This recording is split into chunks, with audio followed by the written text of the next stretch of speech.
Like usual, John Vane had arrived early to the crime scene. He had looked at everything very carefully, with his meticulous eye for detail, building hundreds of possible scenarios in his mind. This time, a 68-year-old man was shot dead at his apartment. Apparently, it was not a robbery. Nothing was taken. There were also no signs of aggression. The man was found dead on the living room's floor. One shot to the head. With a cell phone lying next to him. Agent Carla arrived with her team and started a forensic analysis of her own. "Why is it that you always get to the crime scene before everyone else?" she asked. "My car is faster than yours," he replied. "Speaking of fast cars, I've talked to the gardener and he told me that after the shot, he heard a loud tire screeching sound coming from the gates. The security cameras were turned off, so there are no images of the car. But I took the liberty of checking the tire marks on the ground." Carla and John both walked towards the gates and saw that there were tire marks on the road. Carla looked around for more cameras on the neighborhood that could have caught images from the car. "Don't bother," said John. "Whoever killed Mr. Jefferson planned ahead. All the security cameras were turned off." "How is that even possible?" asked Carla, surprised. "It is quite simple, actually. You just turn off the power source that feeds all the cameras. Our killer shut down the electricity. But there is something that he did not pay attention to. His tires. Most cars have tires made with rubber and carbon black. But if you look closely, there is a white powder here on the ground." "And what is that?" Carla asked, looking closely, hoping for an answer that could lead them to be closer to solving the case. "This is zinc," replied John. "Specifically zinc from white wall tires. And there is only one car brand that still manufactures these."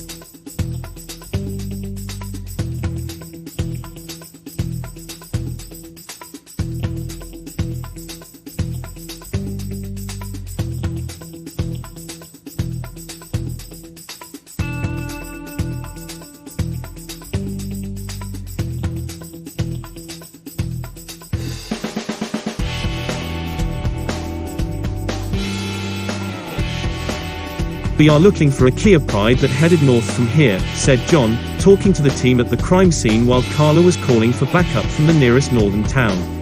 "There is only the highway in the next 200 kilometers, so unless our suspect has taken a shortcut into the woods, he is still on his way to Mandrave City." "John, we have just received word that there was a car accident 17 kilometers from here involving a Kia Pride," said Carla to John, running towards her car. "Paramedics are on their way. Witnesses say that the people involved are unconscious." The team rushed into their cars and towards the accident spot. When they arrived, paramedics were already helping the victims. Carla rushed to talk to them and asked who was on the Kia Pride. The paramedics pointed to a man in the ambulance, mid-30s and unconscious. Carla explained the situation to paramedics as John was searching the car. "There is no gun here," said John to himself, looking a bit puzzled, still searching the car. He walked towards the paramedics and asked if the suspect had any weapon on him. They searched him and could not find any gun. "He could have disposed of it before the accident," said Carla, looking at the suspect's car. "Are you sure this is the right car?" she asked. "Positive. The zinc we found was from the hind left tire. On this one you can see that the white wall is touching the ground."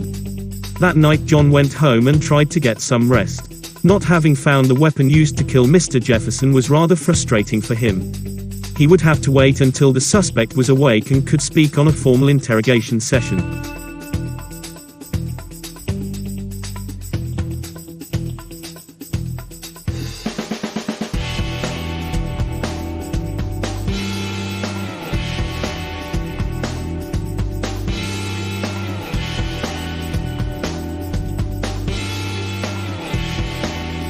Three days later, the suspect was brought in for interrogation. John was interrogating while Carla was watching. The suspect kept denying his involvement with the crime, saying that he was only going to visit his parents coming from home and that he even had an alibi.